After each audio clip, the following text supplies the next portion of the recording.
Good morning, church. How we doing? Good.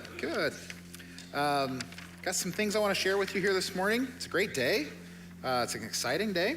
We got a fun week ahead of us here. Turn to somebody and say Wednesday.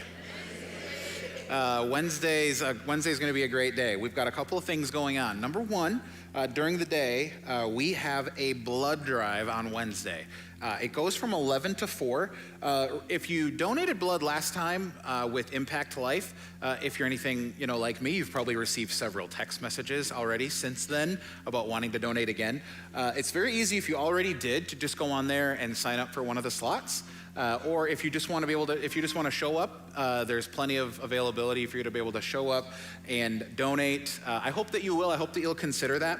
The last time we did it, it was a great success and it was fun and it was a great time just to hang out. There's lots of church people here hanging out, having a good time, fellowshipping. It was good. We also have that night, Wednesday night, starting at 5 o'clock from 5 to 6 here in our parking lot. We have our trunk or treat, and we want to invite you to that.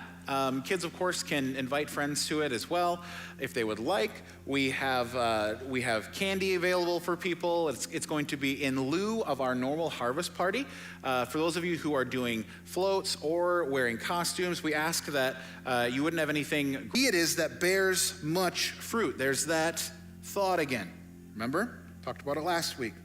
For apart from me, you can do nothing. If anyone does not abide in me, he is thrown away like a branch and withers, and the branches are gathered and thrown into the fire and burned. If you abide in me and my words abide in you, ask whatever you wish, and it will be done for you. By this, my Father is glorified, that you bear much fruit, and so prove to be my disciples.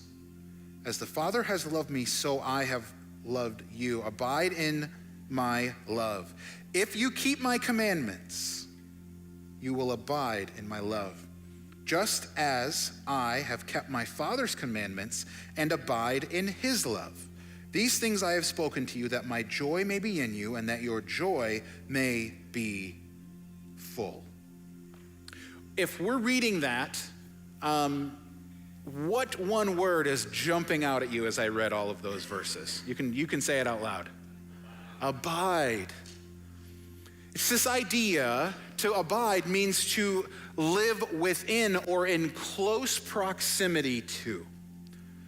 And when we hear that, we're thinking that there's this, that maybe we have questions about how to really make that happen. But Jesus uses the example of a vine or a branch being connected to the vine. You're abiding in it. It's one plant that has a branch that's growing off of it. Everything that the branch has as it refers to its life, its fruitfulness, its ability to thrive is coming from the source of the vine.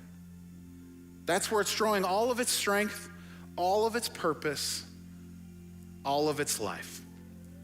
I want us to think about for a moment this morning about some of the things that that give us life, or that give us hope, or that give us a purpose.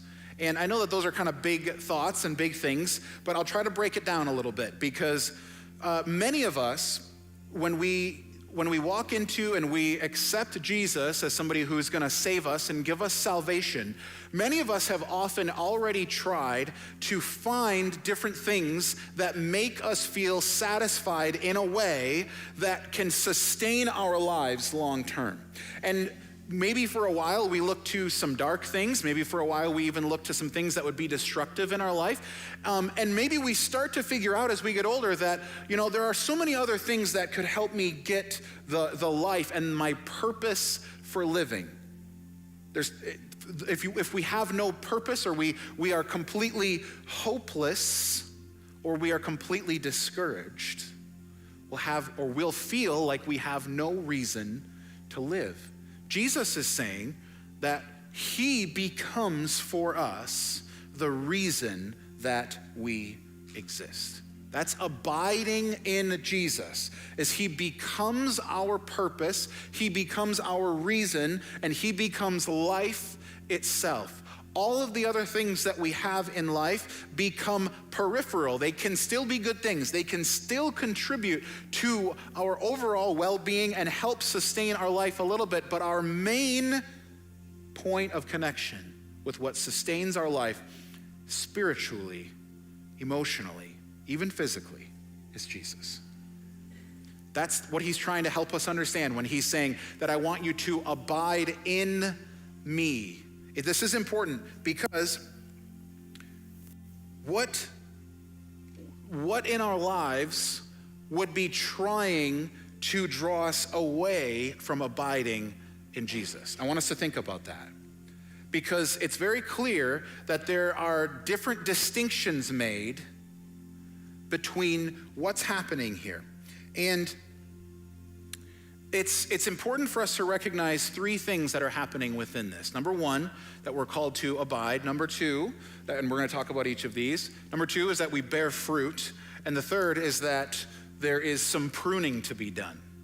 And it kind of allows us to see the progression of our spiritual lives, where we realize that our life and our connection point is based on Jesus, and that all of the other things that I've tried to bring to myself to make me happy or to seem fulfilled, that those things will ultimately leave me short. And then we